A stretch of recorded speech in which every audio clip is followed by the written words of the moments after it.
Hello বন্ধুরা, সবাই কেমন আছো? আশা করি সবাই খুব ভালো আছো। আমিও ভালো আছি। চলে আসলাম আবার একটা ব্লগ ভিডিও নিয়ে। এটা ছিল আমাদের বাড়িতে রান্না পুজো। আর রান্না পুজোর জন্য এই যে মা দিদি ফিদি সবাই কাটতে বসেছিলো। আর এখানেই একটু হাত দেখাচ্ছিলাম। তোমরাই বলো তো সবথেকে কে বেশি আনাজ কেটেছে, আমি না আমার দিদি?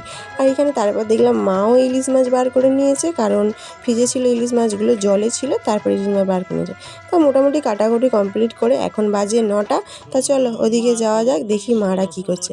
তা এখানে তো দিদিমা বাইরে উনুনে করছিল, তা মশা লেগেছিলো, তাই ধূপ আনতে এলাম। ধূপটা নিয়ে যাওয়া যাক, মারা কি করছে গিয়ে দেখি। এখানে মা আর দিদি গুলগুলি করছে, গুলগুলি যে বড়া সে করছে। আর তারপরে এই ভাজাভুজিগুলো দিদি করছিল। আমার কাজ হলো শুধু ঘোরা, দেখেছো, ঘুরে ঘুরে ঘুম পেয়ে গেছে। চলো এবার ঘুমিয়ে পড়ি। ভিডিওটা যদি ভালো লাগে লাইক কমেন্ট শেয়ার করে পাশে থেকো। আবার একটা নতুন ভিডিওর সঙ্গে দেখা হচ্ছে। সবাই ভালো থেকো, সুস্থ থেকো, সবাইকে টাটা।